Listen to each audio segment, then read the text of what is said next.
తెలంగాణలో mayor chairperson ఎన్నికల కోసం చిత్ర విచిత్ర పొత్తులు కుదురుతూ ఉన్నాయి. ఎన్నికల సమయంలో ప్రధాన ప్రత్యర్థులుగా పోటీ చేసిన వారు ఒక్కటవుతున్నారు.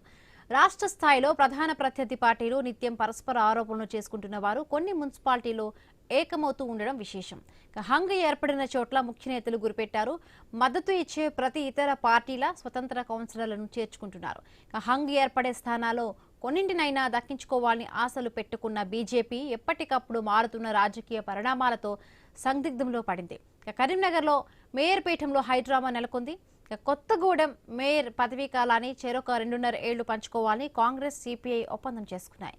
ఇదే సిపిఐ కేతనపల్లి మున్సిపాలిటీలో మాత్రం బీఆర్ఎస్ కు మద్దతునివ్వాలని నిర్ణయించింది. అక్కడ తాము ఎన్నికల్లో నెగ్గడానికి బీఆర్ఎస్ సహకరించినందున చైర్మన్ పదవి కోసం ఆ పార్టీకి మద్దతునిస్తామని సిపిఐ నేత పల్లా వెంకటరెడ్డి తెలిపారు.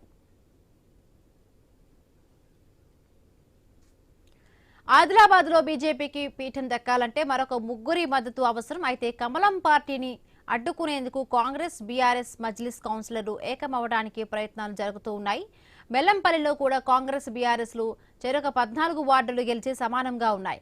స్వతంత్రులు 5, బీజేపీ నుండి 1 గెలవగా వీరిలో కాంగ్రెస్ నుండి 2, స్వతంత్రుల నుంచి మరొక 2 తమ పార్టీకి మద్దతు తెలిపేలా బీఆర్ఎస్ ప్రయత్నాలు చేస్తున్నట్టుగా తెలిపింది. అమరచింతలోని 10 వార్డుల్లో కాంగ్రెస్ బీఆర్ఎస్ బీజేపీలకు 3 వార్డులు రాగా కాంగ్రెస్ తో కలిసి 1 వార్డులో సిపిఎం గెలిచింది. ఇక్కడ బీఆర్ఎస్ బీజేపీలు ఏకమయ్యాయి. మరొక పక్క ఈ ఒప్పందానికి భిన్నంగా బీఆర్ఎస్ కౌన్సిలర్లు కాంగ్రెస్ లో చేరేందుకు మొగ్గు చూపుతూ ఉండడంతో చైర్మన్ పీఠం చివరికి ఏ పార్టీకి దక్కుతుందని ఉత్కంఠ నెలకొంది. జగిత్యాల జిల్లా మెట్పల్లి స్థానం ఎవరికనేది కూడా ఇంకా స్పష్టత రాలేదు. రాయకల్ లాంటి పురపాలికలో మెజారిటీ స్థానాలు కమలమే కైవసం చేసుకుంది. అయితే తాము ఆ పీఠం గెలుచుకునేందుకు ప్రత్యర్థి పార్టీ గెలుపు కాంగ్రెస్ తరపున గెలిచిన సభ్యుల మద్దతును బీఆర్ఎస్ కూడగట్టే ప్రయత్నాలు చేస్తోంది.